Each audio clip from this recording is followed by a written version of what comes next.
I will now recognize the Minister of Tourism.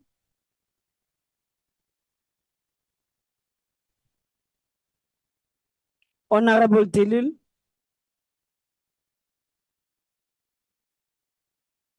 Honorable Matiasen, sorry. Honorable Chair, this message, Mr. President, is from my township, Botshabelo, and it carries the views of our people about your presidents. We have listened to the president, the chief whip of the former liberation movement, and some of the ministers. It seems like everyone is tired. They all look tired and defeated. Yet, these are the very people who want to persuade society that they understand what must be done to grow the economy, create jobs, and eradicate poverty. Mr. President, your 2018 State of the Nation address, in which you cited Yuma Sukela's song, Tumamina, to mobilize the resourcefulness of South Africans to volunteer their services to create a better future for all. This Tumamina train is crashing badly, headfirst down the cliff. This train has taken a tumble off the cliff into a tangent, sidetracked into a deep, bottomless pit of hell. Your budget vote speech today was another repeat of hollowness, emptiness, and wallowed into nothingness, which has become the hallmark of your presidency. Mr. President, your Tumamina has now become more synonymous to your name and the failed new dawn of reforms, a fight against corruption and restoring the nation's hope during your presidency. With Tumamina, you blasphemously invoke Isaiah's prophetic conversation with God, like your predecessor who claimed that the ANC will govern until Jesus comes. You crossed the line. How blasphemous. Indeed, you ask to be sent to deliver on your promises of being a trusted servant. Instead of taking us to Nineveh, where are you taking us to, Mr. President? You are choosing to take us to Tarshish. How voters responded to your deceitful and cunning detour in your presidential journey. They punished you and your party for betraying the trust and breaking your promises of a better life. This was clear sign that you asked, you were given, and went your way with your criminal network syndicates. What has your presidency delivered? Collapsed economy, destroyed by Eskom and load shedding, junk status, corruption, chronism, violent crimes, abuse of drugs, rising levels of unemployment amongst the youth, high cost of living, chronic poverty amongst the poor, and widening inequalities. More than 12 million people are unemployed. More than 28 million people depend on social grants, not by choice, but because their government has failed them. Violent crimes has become part of our daily lives. Daylight robberies, cash in transit haste, and killing are now woven into the fabric of South Africa. Habatho ba re ho wena o palletswe o hlolehile ibile Zuma o na le betere o tsebe hore o hlolehile le ka nnete mogalajo o pallwa ke Zuma. You're often credited as a humble leader. Mr. President, too much humility renders a person gullible, indifferent, aloof and divorced from reality, and distant from the suffering and the vulnerable. You will be remembered as worst president, worse than your predecessor. This will be your legacy. This is how you shall be remembered. You had ample opportunities to redeem yourself, but failed. In all cases, you are like a discredited biblical Babylonian figure called Balzarah, who went on a drinking spree, feasting and drinking with the underworld criminal syndicates and drug cartels, with the money looted and laundered by your comrades, associates, and criminals like Vusimuzi Ket Matlala and his types when the poorest of the poor are dying from hunger. Mr. President, we have lost all the sanctity of a man who can be trusted, of moral high ground and ethical leadership. Your leadership has become tested, weighed, and found wanting. Your legacy will be the privatization of strategic function of state-owned enterprises. You have handed over the core functions of roads construction, ports, rail, and energy to the friends, families, cronies, and even criminal syndicates. That is why a member of the Freedom Front Plus stands here and lectures us about BEE, transformation, and the transfer of wealth from minority whites who benefited from apartheid to the majority of our people. It is not true that you are privatizing Eskom, Transnet, Prasa, Dinel, and other state-owned enterprises because the private sector has got no money. They do not have money. This is a tactic by the bullying DA that supervises and leads the collision between the D and the ANC that tells the private sector to come and invest without taking any risk because government carry all the risk. That is what your Minister of Finance has said every time he tabled his many budgets. This bubble built on falsehood will blow up one day. It was in these hollowed walls in 2015, faced with scandals after scandal, when your predecessor was described as a constitutional delinquent and a social scum, that you defended him. And you have got the courage and audacity to remind us of how bad he was, yet you are part of his administration. Why? You and him are birds of the same feather. Jelle, ek moet vir jou sê, as 'n kwessie in die saak van 'n soort soek soort, aan een perd se prys.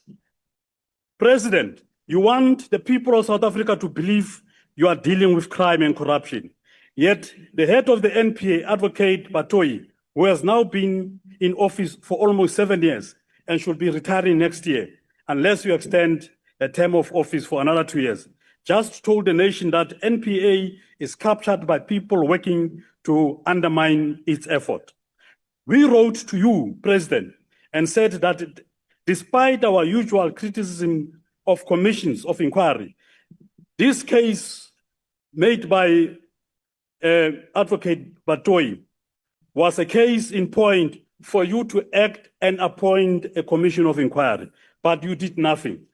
We do not blame those who now say that you are part of a very criminal syndicate. They are busy investigating because to many South Africans, they cannot see the difference between the criminals and yourselves. Finally, President. Honorable Matiase, please take your seat. No, Chair, Honorable Dagmo. thank you very much. My point of order is very simple. The honourable member basically said, referring to the president, that you are part of a criminal syndicate. That is clearly impacting on the integrity and against the rules of this House. We all know if you're making such an allegation, you must bring a substantive motion. So I would ask you to ask the honourable member to withdraw. Okay, honorable members, I do not need your assistance. I heard Mr. Matiase, he said we do not blame those. He did not directly say that he is part of the syndicate. So please continue, Honorable Matiase. Finally, President, women and children are dying every day. Parents are killing their own children. Siblings are killing one another. And on top of that, criminals are killing our people. Your presidency has failed to decisively deal with violent crime, and women and children are suffering. We talk about Kwekwe and many other children whose parents have lost faith in your presidency and the state you lead.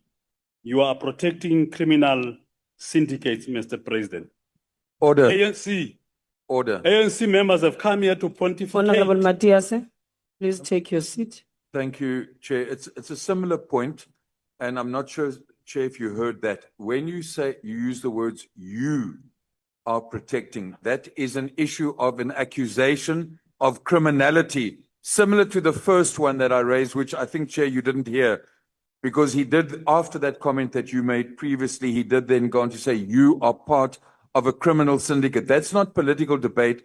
That's a serious allegation which impugns integrity. And we all know if you make an allegation, you must bring a substantive motion. I appeal to you, Chair. We cannot allow that in this House. Okay. I hear you, Honorable Dagmo, but on the first matter, I think I have hold on that one. Can Honorable Matthias please refrain from saying anything that, no, do not assist me. Do not assist me. Do not assist me. Do not assist me. I am very well capable of making a decision, so do not assist me. Refrain from pointing at a member of this House and saying they are part of criminal syndicates. And in this point, you did say that. Can you please withdraw? Honorable Chair, I thought Honorable Cameron Honorable is Matthias, English, speaks English. And the you that I made use of is in plural, not in singular. no, It's in plural, not you in said, Mr. President. He's an English, understand English better than I do. Mr. Matthias, you said, Mr. President, you. So can you please withdraw that? The you I use is in plural. In plural. Honorable It's not in Matthias, singular. please withdraw. I withdraw. Thank you very much. ANC members have come. Honorable calling- Matthias, can you please take your seat again? Honorable Skosana?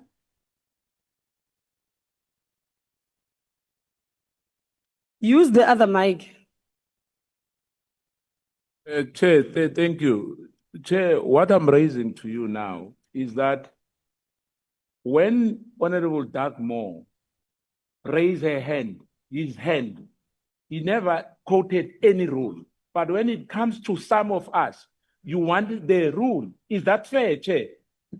No.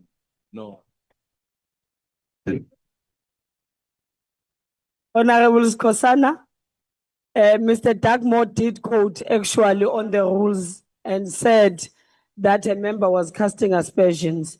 When you quoted a rule at that time, you quoted the wrong rule, which did not speak anything about the Guptas. So can we please proceed? Honorable Matthias, please proceed. Thank you so much, Honorable House Chair. ANC members have come here falling over each other, pontificating about the destruction of state-owned enterprises under his rule of 31 years and blame it on honorable members of MK who were legitimately deployed as deployed cadres of the ANC. Who must take the blame for that rubbish? Than the ANC itself. Honorable Mushauli falsely accuses the EFF for not knowing the law.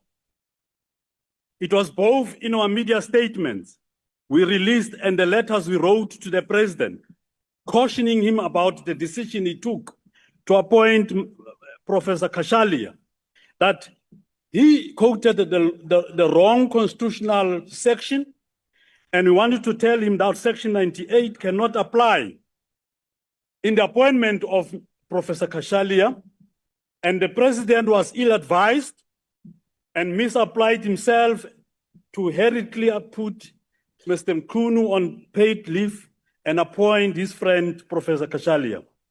Neither Section 91, subsection 3C applies in the fracas, in the fiasco that the president has created. Lastly, you are making mockery, Mr. President, of supreme sacrifices of more than 360 years of struggles, gallant struggles against apartheid colonialism. Mr. President, you are a disgrace. Do an honorable thing. Order. Hang your head in shame and resign to salvage the little of what remains from your diminishing Honorable Matthias, of your can you diminishing. please take a seat? Please keep time because we've Take got 1 a minute. seat. No, your time has been paused. Honorable member. I don't think it's parliamentary for the member to say the president is disgrace. He must withdraw. Thank you. Honorable members. Honorable members. Honorable members. I want us to do this. We debate in this house, right? The deputy minister of the ANC came here and said to the MK, the judge in Tonton was a disgrace. You kept quiet, you didn't raise a point of order. It can't, it must go either way. So, in that, it is a point of debate. Continue, Honorable Matthias. I want to repeat. Order, Mr. President, you are a disgrace. order. Hang your do an Honorable thing. Matthias, can you please take a Order. seat? Honorable TM. Honorable No, House it's not. Chairperson, I want to raise an order on you. One, you can't expect the ANC to call an order on behalf of MK, as you are saying. And here, we are not following feelings or whatever, we're following the rules of parliament. Now, we of the ANC, Honorable members, members from the MK, can you please keep quiet? we of the ANC picked up that the honorable member on the podium said what he said. So you cannot prejudice us for what they did not pick up, Bona. So we're raising a point of order on what the honorable member is saying, and it is unparliamentary. Thank you very much. And unfortunately, that word disgrace is not in the unparliamentary book. So you can go and check it out, rephrase yourself, and put more information on that. It is not there. So You should I will not allow say what you said. Honorable, You no, must not Honorable TM, I will not allow you to do that. Honorable Mahambe Hlala, I will not allow you to do that. I have ruled on this member. You see, when you throw other things on other people, you must accept the same thing as well. It can't be that when you throw them and then you don't accept them back. You can't be thin-skinned when it comes to such debates. And I have ruled on that matter. Oh, continue, Honorable Matthias. I want to repeat. Mr. Ramaphosa, you are a disgrace. You must resign. Matthias, Hang your head in shame to salvage the remaining integrity that you still have, because you are the face of the misery the nation tries to escape from. You are a nightmare that our people cannot come to terms with. Mr. President, 12 years ago when we decided to leave the ANC for EFF, we took a conscious decision that there shall be no reconciliation between the EFF and the ANC, because the ANC has betrayed the cardinal commitment that it would bring genuine, meaningful economic freedom in our people, not the rubbish that you go up and day and in, trying to tell the people that you are busy and you are busy for nothing. And we want to state here for now that the EFF rejects this budget vote, and we reject it with the contempt it deserves. Thank you. thank you, Honorable Member. Honorable Ocamp. So the EFF has declined intellectually. Shaya, Komisa Sam, Shaya. Honorable Ocamp, please take a seat. Honorable Speaker. Honorable members, honorable members, honorable members. Thank you very much, House Chairperson. I rise on a point of privilege, and I would like to appeal to all members of the House, all of them on both sides. Let's look at our rules and apply them correctly so that we do not degenerate the debate.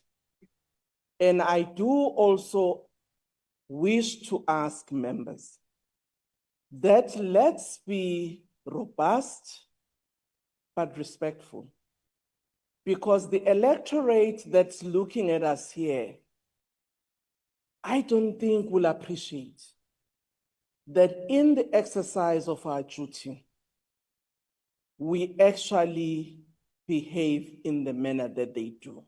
So as I say, it's a matter which I'm bringing to you on a point of privilege because it does not assist the presiding officers when all of us interject without using the rule and sometimes quote wrong rules. And when the presidium rules, we feel bad because we did not use a correct rule in our intervention. I'm just appealing, but also let's have the decorum of the House. Thank you very much. Thank you very much, Honorable Speaker. Honorable Montlan. Chair, can I also rise on a point of privilege? It's in the rules. See, this is why. Honorable Montlan, I gave you a platform. Please do not address people of why you are standing. Chair. Chair, let me make this point. And I appreciate what the Honorable Speaker said. But I think that the speakers should also apply the rules equally. You know, I rose on this point of privilege in the previous week, and I want to connect with what I want to say just now, where parties were demonized for raise that in a committee, you said the following, but their right to put forward the declaration was undermined. That was not recognized, Chair. Secondly, Chair, you know, some of us who have been called names for the last 10 years. We took it on the chin. Some of the things that are being said here are not even factual. We took it on the chin, Speaker. Okay? For me, somebody can say, hey, you bought toll trains. They're not toll trains. I don't have to respond to that. Okay? Okay, Honorable Montlan, what is your point of order? This is the point. Yes. It's the point of privilege that I'm making is that it shouldn't be when certain people agree with the decorum, but when certain people are called names, there's nothing to do with the decorum. When somebody raises something against a person, we don't say a member of this house, we don't say, please, you are out of order, bring it through. It must be done by the table. Bring a substantive motion. We allowed it to happen, it proceed. Honorable but when it Montlan, affects please, certain people, we need to we proceed talk about the with decorum. So the the decorum business of should the not day. be, the decorum Thank should not you. be, should apply to all of us. Thank you. Thank you. Honorable Montlan, I don't believe that. No, you can take your seat. Yes. I don't believe that the speaker was raising such because of a certain member saying it to another member. She was looking at the House and how now we are behaving as honorable members. But in that said, it did not need a counter a comment or so.